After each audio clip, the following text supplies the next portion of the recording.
মই দিয়া ভিডিঅ'সমূহ হ'ব প্ৰথমে আপুনি চাবলৈ পাব। তো আচলতে গৌৰৱ গগৈ জিকাৰ পাছতেই সকলোৱে মনত আনন্দ বহুত ভাল লাগিছে। তো মোৰতো ইমান ভাল লাগিছে নহয়, হয়তো আপোনালোকক মই ভাষাৰে বুজাই ক'ব নোৱাৰোঁ।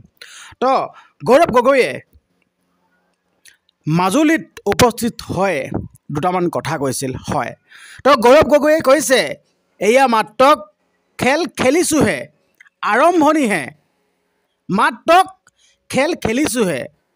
যোনখন ফাইনেল খেল 2026 চনতহে খেলিম গৈছে, যোনখন ফাইনেল খেল হয়, এয়া আৰম্ভণিহে খেল। ছেমি ফাইনেল, ফাইনেল খেল 2026 চনতহে হ'ব।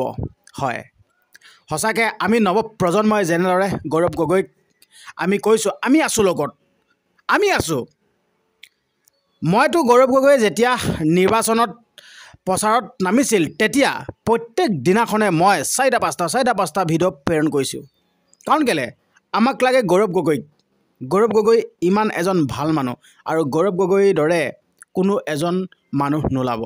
প্ৰত্যেকৰে যি লেভেল বাহ ক'লো নাই, একদম মানে যোনটো অহংকাৰী পোষ্ট, কিন্তু গৌৰৱ গগৈৰ ক্ষেত্ৰত তেনে ছিষ্টেমবিলাক নাই। মই সেইকাৰণে ভাল পাওঁ, আৰু মই সেইকাৰণে প্ৰত্যেক দিনাখনেই যেতিয়া নিৰ্বাচন প্ৰচাৰ চলি আছিল না, তেতিয়া প্ৰত্যেক দিনাখনে 4-5টা ভিডিঅ' প্ৰস্তুত কৰিছিলোঁ। আৰু মোক কৈছিল ভিডিঅ' প্ৰস্তুত কৰি যেন মই ৰাইজৰ আগত বাৰ্তা প্ৰেৰণ কৰি আছিলোঁ, তেতিয়া মোক কৈছিল ঐ তোক গৌৰৱ গগৈয়ে কিমান পইচা দিলে কৈছিল। আৰে বাবা, মই গৌৰৱ গগৈ ওচৰৰ পৰা লগেই পোৱা নাই। মই ভাল পাওঁ, মোক চিনি নাপায়, মই চিনি পাওঁ, মই ভাল পাওঁ। মোক পইচা নালাগে। ৰাইজৰ হকে যদি ভাল কাম কৰা মানুহৰ ওপৰত যদি মই ভিডিঅ' প্ৰস্তুত কৰোঁ নহয় ন, মোক পইচা নালাগে। ৰাইজৰ কাৰণে কাম কৰিব ন, মোক পইচা লাগিব নেকি? মোক পইচা নালাগে। তো তেনেকুৱা নিচিনা কথা মই আপোনালোকৰ আগত স্পষ্টকৈ কৈ দিছোঁ। তো ভিডিঅ'টো বৰ বিশেষ বেছি দীঘলীয়া নকৰোঁ, ভিডিঅ'টো ইমানখিনিতে সামৰণি মাৰিছোঁ। শেষত আকৌ ক'ব বিচাৰিছোঁ, আপুনি যদি প্ৰথমবাৰৰ বাবে যদি আহিছে মোৰ এই চেনেলত, যদি ভিডিঅ'টো চাইছে আৰু যদি চেনেলটো যদি ছাবস্ক্ৰাইব কৰা নাই, চেনেলটো ছাবস্ক্ৰাইব কৰিবলৈ মই অনুৰোধ কৰিছোঁ। আৰু ভিডিঅ'টো শ্বেয়াৰ কৰিবলৈ নাপাহৰিব, আৰু লগতে কমেণ্ট কৰিবলৈ নাপাহৰিব। ধন্যবাদ।